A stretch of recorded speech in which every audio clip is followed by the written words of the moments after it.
Malek Bennabi, écrivain algérien, a exploré des thèmes cruciaux tels que le colonialisme et la Renaissance tout au long de sa carrière. Ses pensées novatrices et critiques continuent de façonner la réflexion contemporaine sur ces sujets.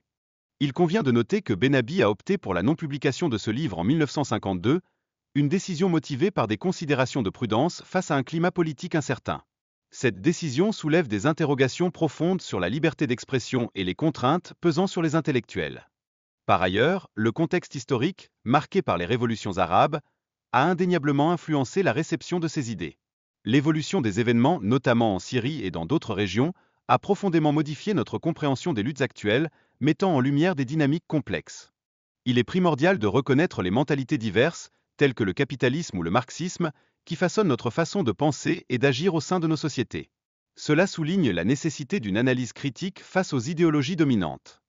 De plus, la perception des théories du complot peut varier considérablement d'un individu à l'autre.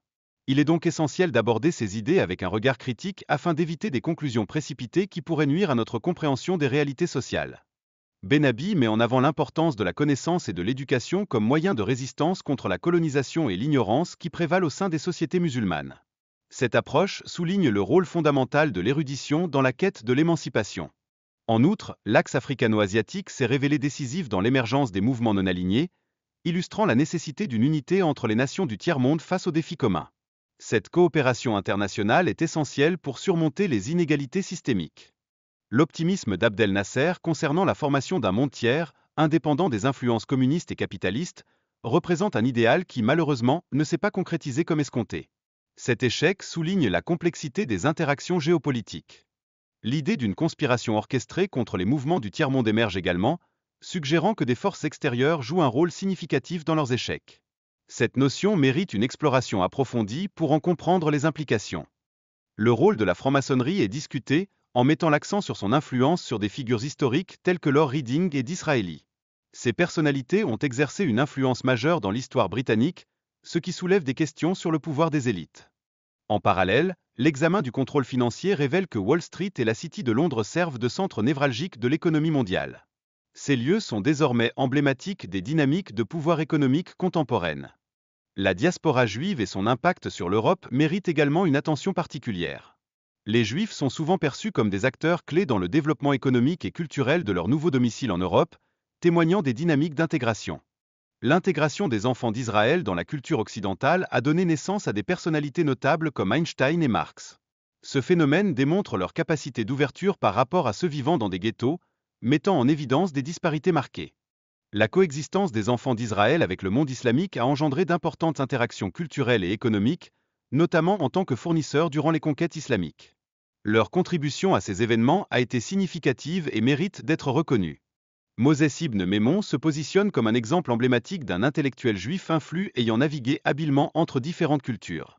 Ses contributions à la philosophie et à la théologie témoignent de l'impact des échanges interculturels sur le développement intellectuel. L'établissement de banques par des groupes spécifiques a joué un rôle fondamental dans l'économie européenne. Ces institutions financières ont été mises en place grâce à des alliances stratégiques et à des manœuvres économiques, façonnant ainsi le paysage financier du continent. La culpabilité ressentie par les Européens envers certaines minorités a engendré une sympathie excessive qui a été exploitée pour catalyser des mouvements contemporains tels que les manifestations Pride. Cette dynamique sociale souligne les conséquences des injustices historiques. Les révolutions en Europe, notamment celle de Cromwell, ont été façonnées par ces élites cherchant à abolir les monarchies. Ce processus a ouvert la voie à des idées de démocratie, remettant en question le statut préval de la noblesse. Le rôle des familles financières juives, telles que les Rothschild et les Morgan, a été déterminant dans la restructuration économique de l'Amérique au début du XXe siècle. Leur influence a largement contribué à modeler les fondements de l'économie moderne. De plus, Marx et le communisme ont été utilisés comme outils à des fins de contrôle des forces capitalistes, illustrant la complexité des stratégies de manipulation politique. Cela soulève des questions sur le véritable impact de ces idéologies sur la société. La révolution bolchevique, par ailleurs, a reçu un financement significatif de la part de banquiers juifs de Wall Street, ce qui met en relief l'influence persistante de ces familles sur les événements mondiaux. Ce lien entre finance et politique soulève des interrogations éthiques. Les idées racistes imposées par les Européens ont été instrumentalisées pour justifier leur domination sur d'autres peuples, en particulier en Asie et en Afrique. Cette instrumentalisation a engendré un climat de haine et de mépris qui persiste encore aujourd'hui. Le colonialisme européen, quant à lui, a été renforcé par l'établissement de mythes raciaux, tels que celui de la race aryenne, façonnant ainsi les perceptions sociales et culturelles. Ces mythes ont servi à justifier des politiques d'exclusion dévastatrices. Les tensions entre les classes coloniales et autochtones ont été exacerbées par ces idéologies racistes, entraînant des conflits persistants. L'héritage de ces divisions demeure visible dans les relations internationales contemporaines, appelant à une réflexion sérieuse. Il est donc crucial que les élites intellectuelles d'aujourd'hui saisissent le message adressé à notre génération, même si toutes ne s'accordent pas sur chaque point soulevé.